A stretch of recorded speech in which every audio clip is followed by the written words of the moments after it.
Waalaikumsalam warahmatullahi wabarakatuh. Ustaz, mohon pencerahannya. Ini sudah cerah situasi, sudah bagus. Mengenai peringatan Maulid Nabi Muhammad SAW, apa hukumnya? Dan bagaimana kalau umat Islam memperingatinya? Terima kasih atas pencerahannya. Waalaikumsalam warahmatullahi wabarakatuh. Baik, saya ingin kita paham dulu akar persoalannya.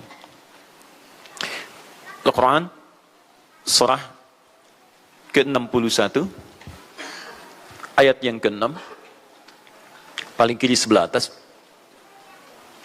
Quran, surah kedua Al-Baqarah, ayat 129, paling kiri sebelah atas. Kemudian Al-Quran, surah Yunus 10, ayat 57 sampai 58. Ditutup dengan At-Taubah di dua ayat terakhir. Taib. Sudah? Sekarang saya ingin coba kita membiasakan dulu untuk menilai sesuatu dengan penilaian secara ilmiah yang bersumber pada dalil-dalil yang ada, tidak sekedar menganalogikan dan main tebak-tebakan. Itu nggak baik dalam menyimpulkan hukum. Ya. Bismillah. Sekarang secara akademis, secara ilmiah, membahas sesuatu oleh para ulama diposisikan dulu, dispesialisasikan dulu dalam bentuk ta'rif namanya, definisi. Jadi kalau Anda ingin membahas sesuatu, kita harus sepakat dengan definisinya dulu. Ya, disebut dengan ta'rif. Ta'rif ini harus punya sifat jami' mani'. Jami' menghimpun semua unsur yang akan didefinisikan. Mani' mengeluarkan segala hal yang tidak terkait dengan definisi, sehingga pembahasan kita akan fokus pada hal yang akan dibincangkan. Awas, hati-hati. Kita ingin berbicara tentang sesuatu, tapi kita tidak sepakat dengan definisinya. Bagaimana bisa menyimpulkan hukumnya? Dan kelemahan orang-orang sekarang, ketika berbicara hukum, dia tidak tahu apa yang dibincangkan. Sekarang misal, kita akan bertanya tentang maulid. Apa hukumnya maulid? Kita harus sepakati dulu apa itu maulid. Awas, ini penting ini. Banyak masalah yang muncul sekarang tapi tidak disepakati tentang ini. Banyak orang bahas tentang hukum musik. Hukum musik begini-begini. Begitu saya tanya apa itu musik, bingung dia jawab. Apa itu musik? Anda mesti sepakat dulu musik itu apa. Di zaman Nabi apa yang disebut dengan musik. Zaman sekarang apa yang disebut dengan musik. Ketika Nabi menyampaikan hukum musik, apa yang dimaksudkan oleh musik di situ. Kalau antum paham tentang definisinya, maka keluarkan turunan hukumnya. Maka lebih mengerti di situ. Nah sekarang maulid. Apa itu maulid? Sekarang begini. Maulid atau maulud? Mana yang benar? Bukan Allahu a'lam, harus dicari kita. Mana maulid atau maulud? Antum sibuk menilai, ini maulid tidak benar. Oh, jadi yang benar maulud. Maulud juga tidak benar. Masya Allah. Apa maulid, apa maulud? Baik, lihat. Kalau disebutkan maulid, itu waktu kelahiran. Waktu kelahiran. Awas, hati-hati nih ya, hati-hati. Ada kemarin saya lihat tulisan begitu bersemangat. Masya Allah, panjang-panjang nulis, ternyata salah paham. Pahamnya salah. Ya. Maulid itu ulang tahun. Bukan ulang tahun maulid itu. Bukan ulang tahun, bukan peringatan ulang tahun maulid itu. Ingat baik-baik. Kalau pakai peringatan itu pakai Id. Idul Milad, ya, hari kelahiran, peringatan hari kelahiran, ulang tahun. Tapi kalau cuma maulid itu waktu kelahirannya. Awas, hati-hati ya, hati-hati dalam memahami sesuatu. Kita masih detail dan jeli dalam memahaminya. Jadi kalau disebutkan maulid itu waktu kelahirannya. Kalau disebutkan maulud itu artinya bayi yang lahirnya. Bayinya yang dilahirkan. Nabinya. Kalau dalam konteks Nabi. Jadi kalau disandingkan dengan kalimat maulidun Nabi, artinya waktu lahirnya Nabi. Jelas ya? Kalau mauludun Nabi, maulud Nabi, itu artinya nabinya. Nabi yang dilahirkan. Jelas? Saya ulang. Maulid apanya? Waktunya. Kalau maulid Nabi artinya apa? Waktu Nabi dilahirkan. Baik, maulud artinya apa? Nabinya. Kalau maulud Nabi artinya apa? Nabinya yang lahir. Jelas sampai sini? Sudah. Ya, selesai pembahasan secara bahasanya. Nah, sekarang apa hukumnya maulid Nabi? Maulid Nabi enggak ada hukumnya. Karena waktu lahirnya Nabi. Bagaimana kita bisa melekatkan hukum pada waktu lahirnya Nabi? Lahirnya lahir. Jelas ya? Ustadz, apa hukumnya maulid Nabi? Antum kenapa? Apa hukumnya waktu lahirnya antum? Hah? Antum lahir apa hukumnya? Kapan antum lahir? Ustaz, kapan antum lahir? 11 September. Apa hukumnya? Apa hukumnya? Apa hukumnya saya lahir? Lahir ya lahir. Jelas ya? Jadi kelahiran seseorang itu nggak ada hukumnya. Qadar Allah yang menjadikan dia terlahir, dan dengan kelahiran itu dia punya misi dalam kehidupan, mencari bekal untuk kembali kepada Allah Subhanahu wa taala. Jadi kalau bertanya hukum kelahiran seseorang, lahir ya lahir, gak ada hukumnya di situ.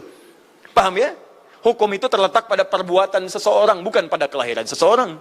Ketika dia berbuat dengan aspek kesadarannya, maka muncul hukum di situ. Awas, antum pun mesti belajar tentang hukum, jangan salah menyebutkan hukum. Hukum terletak pada perbuatan, bukan pada benda, dan bukan terletak pada waktu. Jadi ketika ada perbuatan melekat pada benda dan waktu itu, maka muncul hukum. Apa hukum gelas? Halo? Tidak ada hukumnya. Tapi kalau menyebutkan apa hukum gelas yang menampung kemudian barang yang haram yang digunakan gelas ini melakukan perbuatan haram, baru muncul haram. Apa hukumnya gelas yang digunakan untuk melempar orang lain? Haram hukumnya. Apa hukumnya gelas yang digunakan menampung air minum untuk diminum dalam keadaan yang sehat? Sunnah hukumnya. Jelas ya? Apa hukumnya golok? Golok digunakan apa? Kalau digunakan menyembelih hewan kurban, maka jadi sunnah hukumnya. Kalau golok digunakan untuk menyakiti orang lain, mengancam. Siapa nama kamu? Oh, Masya Allah pakai golok. Ya, hati-hati. Nah, itu haram hukumnya. Jadi benda terletak kepada, maaf, perbuatan yang melekat kepadanya. Apa hukumnya hari kelahiran? Hari kelahiran gak ada hukumnya. Yang melekat hukum itu bagaimana menyikapi hari kelahiran itu. Itu poinnya. Paham ya? Ketika ada perbuatan melekat kepadanya, maka di situ ada hukum. Maulud itu bayinya, berarti nabinya. Apa hukum maulud? Apa hukumnya nabi? Nabi ya lahir, gak ada hukumnya. Jadi kalau anda menolak maulud dengan pengertian seperti ini, maka anda keluar dari Islam. Kalau dalam hukum seperti ini, saya menentang maulid Nabi, berarti anda menentang kelahiran Nabi SAW. Saya menentang maulud Nabi, berarti anda berhadapan dengan Nabi, anda musuh Nabi. Jadi kalau anda dimaksudkan dengan kata maulud dan maulid, anda tidak bisa menentangnya, bisanya menerima. Saya menerima. Kenapa? Karena dalam pengertian bahasa, maulid itu artinya waktu kelahiran. Maulud artinya nabinya. Jangankan siapa saya dibandingkan Nabi Isa alaihissalam. Nabi Isa itu hidup 600 tahun sebelum Nabi Muhammad SAW dilahirkan. Nabinya belum ada. Nabi Isa sudah ada. Tiba-tiba umatnya menduga Nabi terakhir itu Nabi Isa. Karena Nabi Isa punya sifat yang mirip di ramalan kitab yang mengatakan Nabi terakhir itu punya sifat baik dengan masyarakat lingkungan sosialnya. Dan Nabi Isa itu lembut luar biasa, jangankan pada manusia, pada hewan pun itu lembutnya luar biasa. Jalan dengan muridnya, di perjalanan kemudian ada aliran anak sungai melihat bangkai hewan, sudah jadi bangkai, baunya luar biasa. Kata muridnya, guru, bau sekali bangkai ini. Kata Nabi Isa alaihi salam, Al-Masih, yang disebut oleh sementara orang dengan Yesus, itu Nabi bukan Tuhan. Nabi beliau mengatakan, kata Nabi Isa, perhatikan, begitu putih sekali dan bersih giginya. Kata muridnya, Tuan Guru, kenapa Anda mengatakan demikian? Kata Nabi Isa, karena manusia hanya akan menyampaikan apa yang ada dalam benak pikirannya. Jadi kalau pikiran Anda kotor, Anda akan melihat bangkainya saja. Tapi kalau pikiran kita baik, kita akan mencari yang terbaik dari hewan itu. Bukankah dia ciptaan Allah? Bukankah dalam setiap ciptaan ada hikmah dan kebaikan? Perhatikan bagaimana putih bersih giginya. Jadi kalau bangkai saja bisa menjaga kebersihan gigi, kenapa kamu yang masih hidup tidak mesti? Ya minimal kamu jaga perasaan. Minimal jaga perasaan, kan? Tapi itulah luar biasa. Di sini sering diambil hikmah bahwa teko akan mengeluarkan isi tekonya. Isinya kopi, keluar kopi. Isinya air bening, keluar bening. Isinya susu, keluar susu. Demikian juga kita. Bayangkan, Nabi Isa bukan hanya pada manusia, pada hewan yang telah jadi bangkai pun, itu mohon maaf, kalimatnya dan sikapnya begitu indah, luar biasa. Maka diduga oleh kaumnya itu Nabi dan Rasul yang terakhir. Saat mendengar kalimat itu, kata Nabi Isa, bukan saya. Nabi terakhir punya sifat sama seperti saya dalam hubungan dengan makhluk. Jadi bukan cuma dengan manusia, dengan hewan, jangan sakiti. Kalaupun menyembelih, jangan sakiti hewannya. Makanya Nabi ini akan memberikan isyarat-isyarat yang sangat indah. Masya Allah. Pada tumbuhan dia jaga. Tapi Nabi yang terakhir ini punya keunggulan yang tidak bisa disaingi oleh Nabi-Nabi lainnya. Apa itu? Ibu bapak sekalian, tingkat kedekatannya dengan Allah luar biasa. Ibadahnya luar biasa. Dalam bahasa Arab, tingkat kebaikan yang terkait dengan makhluk secara sosial, itu kalau satu kebaikannya disebut dengan Mahmud. Tapi kalau banyak kebaikannya disebut dengan Muhammad. Tapi kalau hubungan dengan Allah, ya dengan Khalik, kalau punya tingkat hubungan yang baik, satu sisi saja disebut Hamid namanya, Hamid. Antum rajin tahajud tapi belum konsisten puasa sunnah, maka antum namanya Hamid. Perempuannya Hamidah. Misal ada perempuan namanya Wanda, pakai Hamidah. Wanda Hamidah. Ya. Itu artinya yang dekat dengan Allah. Jadi kalau ada yang namanya Wanda Hamidah, jauh dari Allah, ya. Kemudian pendapatnya menyimpang dari ketentuan Allah, mesti diingatkan. Anda Hamidah. Anda dekat dengan Allah, maka tidak layak mengeluarkan statement yang tidak sesuai dengan hukum-hukum Allah Subhanahu wa taala. Ya. Hamid. Awas, Hamid, nama Anda Hamid. Misal namanya Fahmi, Masya Allah. Hamid Fahmi Zarkashi, Masya Allah. Itu artinya hubungan dekat dengan Allah Subhanahu wa ta'ala. Perempuannya Hamid, laki-lakinya Hamid, perempuannya Hamidah, Masya Allah. Paham sampai sini? Kalau bentuk superlatif, banyak ibadahnya, tahajudnya, sedekahnya, puasanya, segalanya, maka Masya Allah berubah kalimatnya. Dari kata Hamid jadi Ahmad. Ahmad. Maka Nabi Isa tidak menyebutkan kalimat Muhammad, tapi menyebutkan kalimat Ahmad. Karena kalau disebutkan kalimat Muhammad, nilainya serupa dengan beliau. Punya nilai kebaikan yang sama. Nabi Isa baik pada hewan, Nabi Muhammad baik pada hewan.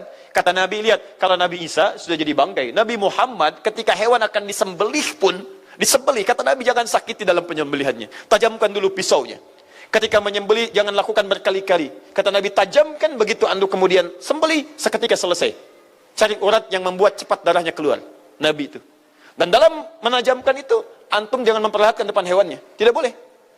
Kandidat selanjutnya, siap-siap ya. Masya Allah, tidak boleh. Awas saat kurban tuh. Kadang suka lupa antum tuh. Ya di bawah sini, ini masih begini-begini tuh. Itu menyakiti hewan secara psikologis. Nggak boleh, nggak boleh. Ya, awas ya. Tayyib. Tumbuhan, lihat.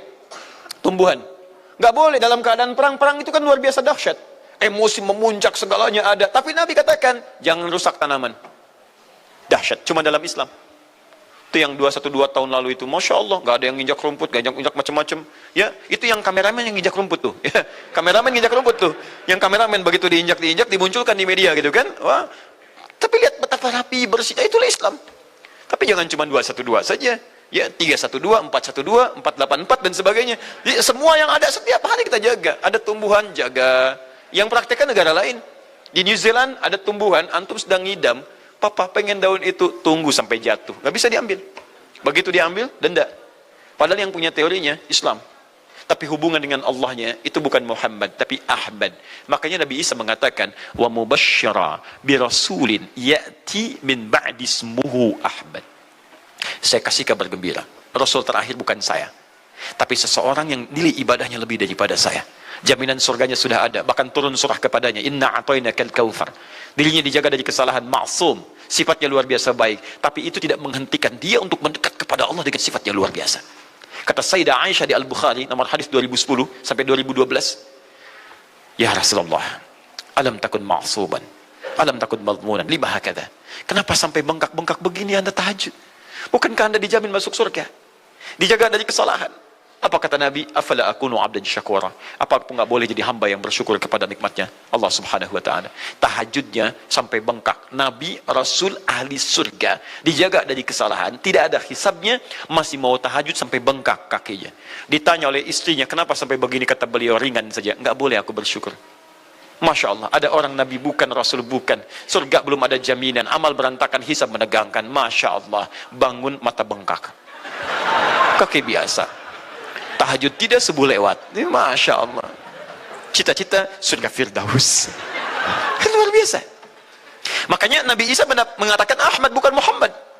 Dan ini bukan isyarat Nabi baru, karena nama yang melekat pada Nabi terakhir semuanya sifat, bukan nama zat. Ini bukan melegalkan ada seorang bernama Nabi baru datang kemudian namanya Ahmad. Bukan. Kata Nabi, saya Nabi terakhir. La Nabi ya ba'di, nggak ada Nabi setelah saya. Jadi nggak ada istilah Ahmadi. Pengikut Ahmad nggak ada. Ya, dalam arti pengikut Nabi Muhammad SAW. Yang jadi clue persoalan kita terkait dengan pertanyaan ini, Anda bisa bayangkan, Nabi Isa 600 tahun sebelum lahirnya Nabi Muhammad SAW. Perhatikan, ikutan bahagia dengan kelahiran Nabi. Sampai kebahagiaannya diungkapkan pada umatnya. Saya kasih kabar gembira ya, nggak mungkin orang kasih kabar gembira perasaannya sedih. Kenapa saya kasih kabar gembira? Nggak ada. Kasih kabar gembira itu dalam keadaan bahagia hatinya. Kalaupun menangis, tangisan kebahagiaan. Anda bisa bayangkan, Nabi, Rasul, mukjizatnya hebat. Sekali usap, penyakit sembuh. Menghidupkan orang mati, keduanya dengan izin Allah Subhanahu wa ta'ala. Bahagia dengan kelahiran Rasul Sallallahu Alaihi Wasallam. Antum Nabi bukan, Rasul bukan. Maaf, tidak punya mukjizat seperti Nabi Isa. mayat dipanggil-panggil nggak bangun, diusap penyakit makin sakit. Tuh, lalu antum tidak bahagia dengan kelahiran Nabi, antum siapa? Nabi Isa aja bahagia, masa antum bukan Nabi tidak bahagia? Dan hebatnya, ada orang bisa bahagia, nabinya belum lahir. Biasanya sifat bahagia dalam kelahiran itu setelah bayinya lahir, bukan sebelum lahir. Alhamdulillah, alhamdulillah. Akhi, kenapa antum? Alhamdulillah, saya punya anak laki-laki, namanya Abdurrahman. Kapan? Nanti setelah menikah. Ini Masya Allah. Nikah aja belum, kenapa bisa memberikan kabar gembira? Antum kenapa, akhi? Itu dia, akhi boy tiba-tiba seperti itu. Orang bingung, akan bubar pengajian kalau ustaznya begitu. Ya, jadi mustahil ada orang memberikan kabar gembira ketika bayinya belum lahir. Tapi kemuliaan Nabi Muhammad SAW menjadikan seorang Nabi Isa belum lahir, nabinya sudah merasakan gembira dan memberikan kebahagiaan pada umatnya. Kalau bukan Nabi Muhammad, mustahil. Ada kemuliaan tersendiri bagi Nabi Muhammad SAW. Setiap Rasul menantikannya. Nabi Isa menantikan, masa antum tidak menantikan itu? Jadi kalau ada orang menolak maulid dalam arti waktu kelahirannya, maka dia telah ingkar pada Nabi Muhammad SAW. Maulud Nabi Ibrahim alaihissalam. Antum kenal Nabi Ibrahim? Masya Allah, luar biasa.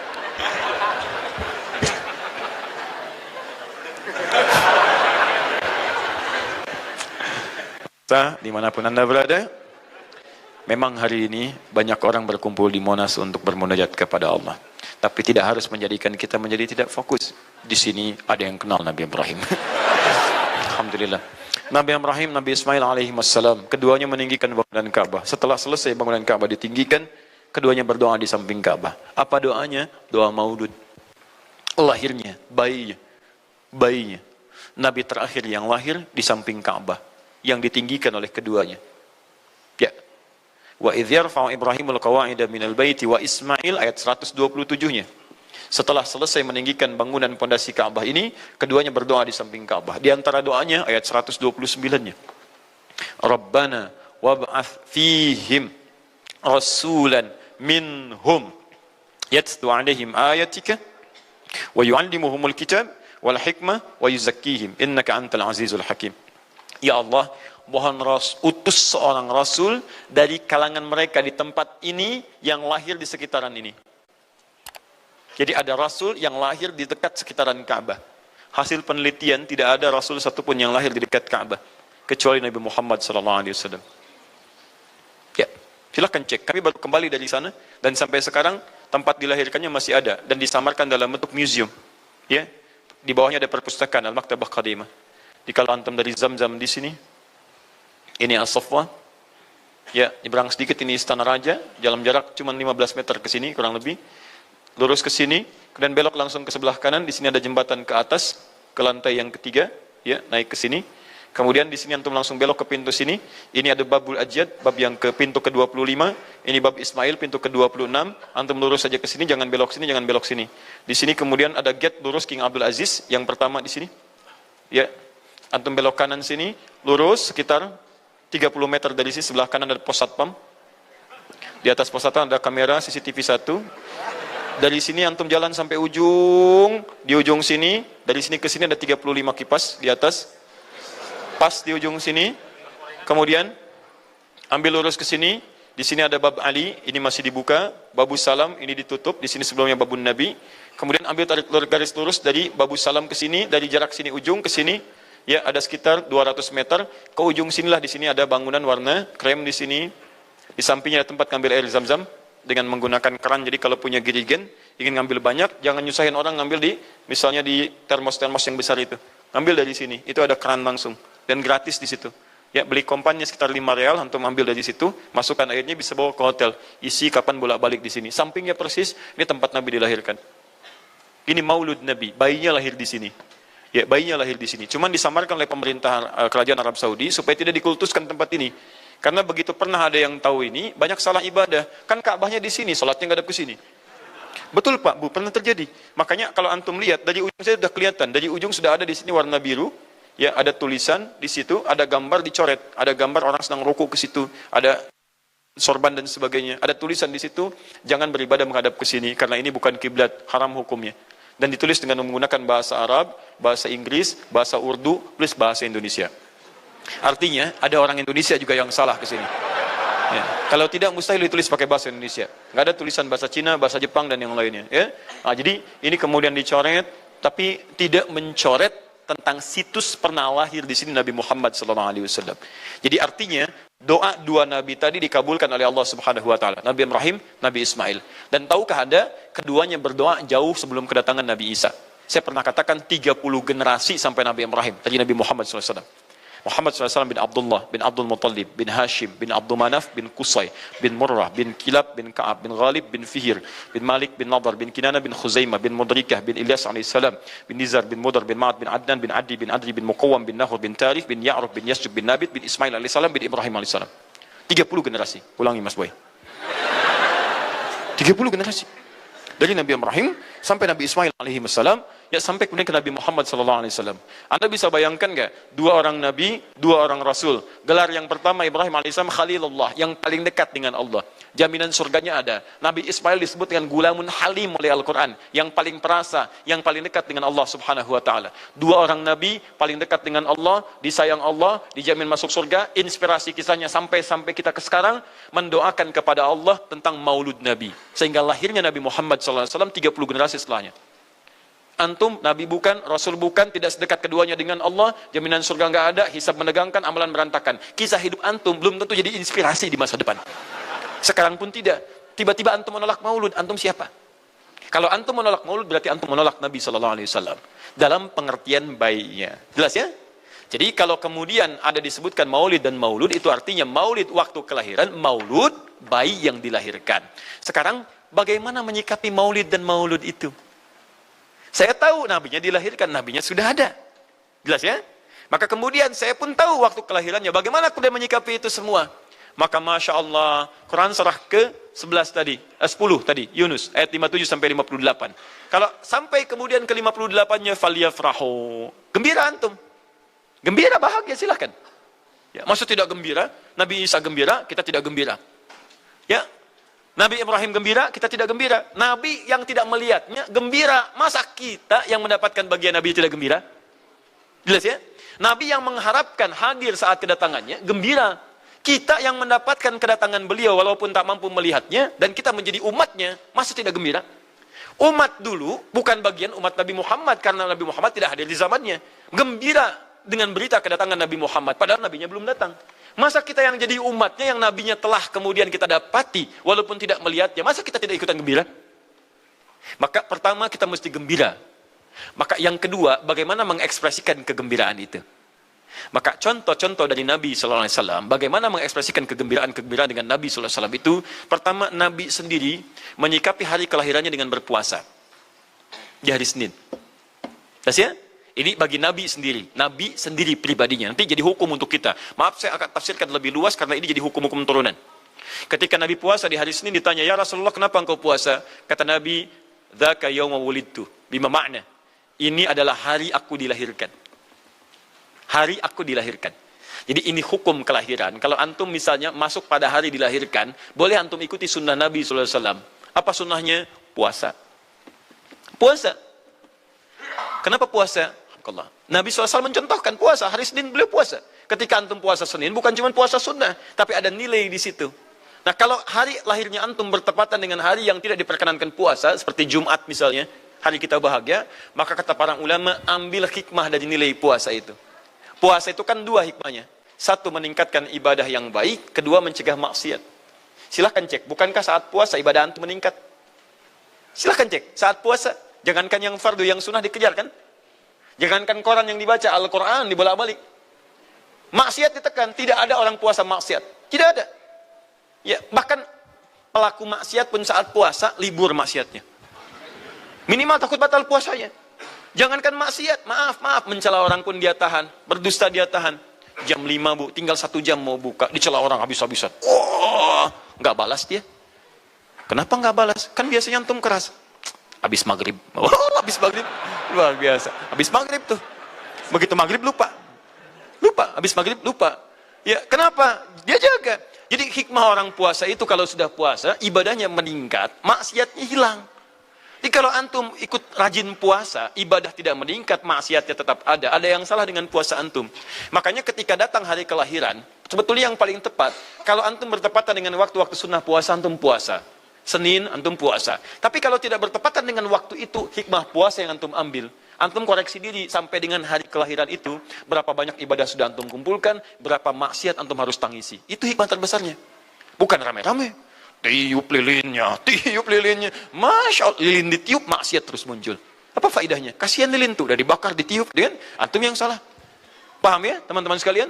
Nah, sekarang bagaimana para sahabat menyikapi kelahiran Nabi sallallahu alaihi wasallam, kedatangan Nabi sallallahu alaihi wasallam, dan menyikapi keberadaan Nabi sallallahu alaihi wasallam. Bukan cuma lahirnya, tapi setiap kedatangannya. Nabi datang dari Madinah, dari Mekah ke Madinah disambut oleh para sahabat yang ada di sana.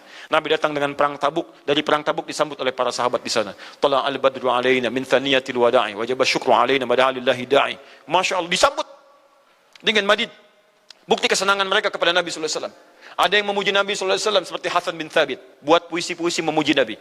Seperti Zuhair bin Abi Salma, tadinya musuh Nabi, begitu masuk Islam memuji Nabi sallallahu alaihi wasallam. Ada yang lagi kemudian menghormati Nabi dengan kedatangannya, dengan mengikuti Nabi kemanapun. Nabi mencontohkan, amalkan. Nabi mengajarkan, ikuti. Masya Allah. Begitu Nabi meninggal, diabadikanlah kemudian nilai-nilai penghormatan itu. Ada yang menulis sejarah tentang Nabi. Ada yang menulis pujian kepada Nabi dalam bentuk sholawat. Ada yang menulis tentang amalan-amalan Nabi. Ada yang menulis tentang pengajaran-pengajaran Nabi. Dikumpulkan dan sampailah itu kemudian kepada kita semuanya. Dan itulah cara terbaik menyikapi tentang maulud dan maulid. Apa cara terbaiknya? Keluarkan ayat-ayat Qur'annya. 1. Quran surah ke-33 ayat 21-nya. Laqad kana lakum fi Rasulillahi uswatun hasanah. Sungguh ada pada diri Nabi sallallahu alaihi wasallam suri teladan terbaik untuk kita. Maka jika antum misalnya hadir momentum kelahiran Nabi sallallahu alaihi wasallam, maaf, biasanya kalau ada momentum-momentum tertentu orang bersemangat untuk mengingatnya. Silahkan cek. Hari pahlawan, ingat para pahlawan. Hari pahlawan berakhir, tidak ingat lagi. Hari kemerdekaan, ingat sampai pinang dipanjat-panjat. Ya, begitu dipanjat, kenapa panjat pinang? Masya Allah, menghormati pahlawan. Hari pahlawan sampai naik panjat pinang. Luar biasa. Ada yang tarik tambang, ya, menghadirkan energi para pahlawan. Antum bisa bayangkan, momentumnya ada, begitu hilang itu semua, tiba-tiba hilang lagi kemudian ingatan kita. Artinya, selalu ada momentum untuk mengajak kita mengingat sesuatu. Begitu Ramadan, ingat lagi amalan. Hilang Ramadan, hilang lagi kemudian amalan.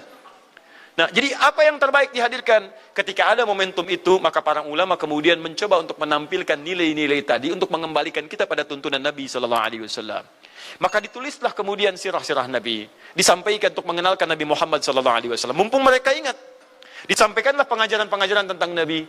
Disampaikan ada pujian-pujian salawat kepada Nabi. Kalau yang dimaksudkan tentang nilai-nilai ini, maka dari dulu sudah ada. Sudah ada. Dan yang sudah ada ini tidak dibatasi dengan waktu. Bukan muncul Rabiul Awal saja. Rabiul Awal ke Safar, datang lagi itu. Safar sebelumnya Safar, Rabiul Awal, kemudian ke Rabiul Akhir, muncul itu. Ke Jumada, muncul itu. Jadi maulid itu tidak dibatasi dengan waktu. Setiap waktu itu maulid.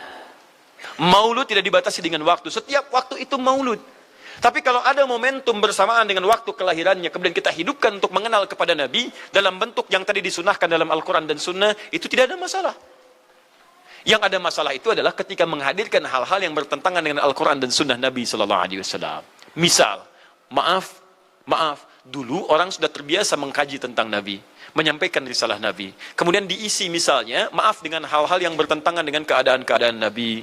Misal, saya ingin mengajarkan tentang Nabi, tapi ketika mengajarkan tiba-tiba mengatakan pada saat ini Nabi pun datang bergabung bersama kita. Itu yang tidak kita sepakati. Jelas ya? Misal yang kedua, antum nih, mohon maaf, kerja di instansi, bertepatan dengan Maulid Nabi, kita adakan peringatan. Padahal antum cuma ingin mengeluarkan anggaran saja dari situ. Itu bid'ah. Bid'ah. Mengeluarkan anggaran, sekedar hanya ingin dapat anggaran untuk dalam momentum Maulid Nabi, itu yang bid'ah. Maulid bukan makan-makan. Jadi kalau antum mengadakan Maulid Nabi hanya sekedar untuk makan-makan, itu yang bid'ah. Tapi kalau antum ingin belajar menghadirkan momentum itu untuk mengisi ta'lim, sama aja dengan ta'lim kita sekarang. Apakah ada hadis Nabi mengatakan ta'lim khusus di hari Ahad jam 8 pagi sampai jam 10? Tidak ada. Di ta'lim kita bid'ah ini. Jadi kalau antum pahami setiap yang tidak ada contohnya itu bid'ah, Masya Allah, maka akan ada banyak bid'ah dalam kehidupan. Mushaf itu bid'ah, karena nggak ada contohnya zaman Nabi SAW. Antum dari ujung kepala sampai ujung kaki itu bid'ah, karena antum tidak ada di zaman Nabi SAW. Ya, jadi jangan langsung menilai bahwa setiap maulid itu bid'ah. Bukan. Kalau momentum itu ingin diisi dengan taklim, ingin memperkenalkan Nabi, ingin mengajarkan syariat-syariat Islam, maka itu tidak ada masalah. Itu mengamalkan petunjuk-petunjuk ayat, bukan mengkhususkan di waktu itu, bukan. Karena taklim itu dibuka di setiap waktu, tapi menjadikan waktu itu untuk momentum, karena setiap orang sedang ingat Nabi pada saat itu. Jelas ya? Kapan lagi kita mendapati orang ingat Nabi? Maka ajarkan itu dan pesankan pada saat itu. Teman-teman, jangan cuma pada waktu ini ya. Setiap waktu kita amalkan ingatan kita kepada Nabi sallallahu alaihi wasallam. Makanya saya kalau diundang, Ustaz ada maulid Nabi, saya datang untuk ceramah, untuk menyampaikan pesan-pesan terkait dengan Nabi sallallahu alaihi wasallam. Adapun masalah ritual-ritual saya tidak ikutan. Makanya paham, begitu saya datang pas ceramah. Ceramah, saya berikan ceramahnya. Nabi begini, apa itu maulid? Allahu alam. Bukan Allahu alam, kan antum bikin spanduknya di sini. Apa itu maulud? Maulud. Bukan maulud. Maulud itu begini, maulid itu begini. Ketika kita terangkan, kita sampaikan, Masya Allah. Antum tahu apa yang terjadi? Mereka mulai sholat dengan baik, masjidnya mulai ramai. Besoknya tidak ada rame-rame lagi. Begitu ada maulid, ceramah lagi. Ternyata ceramahnya nggak sampai maulid lagi. Besoknya ceramah lagi. Ahadnya ada waktu taklim. Dan itulah cara terbaik untuk memberikan penjelasan kepada masyarakat untuk mencintai Rasulullah sallallahu alaihi wasallam. Paham ya? Jangan seketika, oh ini maulid bid'ah. Masya Allah, antum tuh bid'ah dari kepala sampai kaki. Ya. Saya luar biasa kesal. Kadang ada orang bikin perbandingan begini. Maulid Nabi, maulid. Zaman Nabi tidak ada, coret. Zaman sahabat tidak ada, coret. Zaman tabi'in tidak ada, coret. Zaman ini ada, lalu diserupakan lah yang ikut-ikut ke sini. Antum kalau mengamalkan hukum seperti ini fatal. Zakat pakai beras. Zaman Nabi coret. Zaman sahabat coret. Ya, zaman tabi'in coret. Zaman ulama coret. Zaman antum ada bid'ah antum. Cara menyimpulkan hukum bukan seperti ini. Lihat turunannya, lihat dalilnya, lihat pemahamannya, lihat turunan-turunan fikihnya. Ya, bagaimana bisa zakat pakai beras jadi? Padahal contoh nggak ada, dalil nggak spesifik. Ayo coba temukan, Nabi zakat pakai beras, temukan. Kalau antum menemukan, Masya Allah, saya bermohon kepada Allah supaya Allah mempercepat hajinya antum dan masuk surga tanpa hisab. Tiap hari saya doakan. Tidak cukup dengan amin, cari dulu. Cari di setiap hadis Nabi zakat pakai beras. Saya sampaikan pada antum, sampai kiamat kurang 2 hari, antum nggak akan temukan. Sehari lagi buat sadar, ngapain nyari? Ya. Karena Nabi tidak pernah bersentuhan dengan beras. Silakan cari di kitab hadis palsu pun, sepalsu-palsunya nggak akan ditemukan. Capek pemalsu hadis mengarang hadis palsu tentang itu. Nggak akan didengar, nggak akan dilihat. Kenapa? Karena tidak ada. Ya, kata Muawiyah, hadza irtun, itu makanan pokok. Nabi zakat pakai kurma, pakai gandum. Ya, lihat, karena itu makanan pokoknya.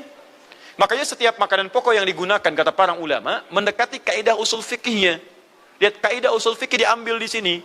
Setiap yang punya keserupaan dengan itu, sekalipun teksnya tidak jelas langsung menunjuk, itu ada isyarat, namanya qarinah namanya. Kalau ada isyarat menunjukkan kepada itu, maka boleh digunakan sebagai alternatif lain dari makanan pokok yang tidak didapati di masa kita dengan generasi yang berbeda. Tapi kalau makanannya sama di setiap generasi, dia zakatnya pakai itu. Makanya orang Arab sampai sekarang pakai kurma, ada yang pakai gandum. Kita makanan pokoknya bukan itu. Antum makanan pokoknya apa? Beras, Masya Allah, beras. Baik pemirsa, beras itu makanan pokok bagi hewan yang bertembolok ya. Ayam, bebek itu beras. Baik, makanan kita nasi. Dan nasi bersumber dari beras. Baik, nasi bersumber dari beras. Jadi kalau kita ingin zakat pakai beras, boleh tidak? Nah, lihat bagaimana cara pendekatannya. Dalil belum ditemukan aslinya. Seperti maulid tadi, menyikapi dengan taklim macam-macam, nggak ada nas aslinya. Tapi korinahnya ditemukan, sama-sama makanan pokok, sama-sama taklim, sama-sama meminta untuk ikut ajaran, sama-sama mereka ingat tentang Nabi SAW. Maka semua hukum itu kita terapkan, jadilah hukum terapan dalam kehidupan kita. Paham? Dan itu tidak disebut dengan bid'ah. Jelas ya? Bid'ah. Alhamdulillah. Tapi kalau yang rame-rame tadi, yang tidak jelas ya, hanya menghabiskan anggaran, makan-makan tidak karuan, meyakini ini itu dan sebagainya, saya tidak sepakat dengan itu.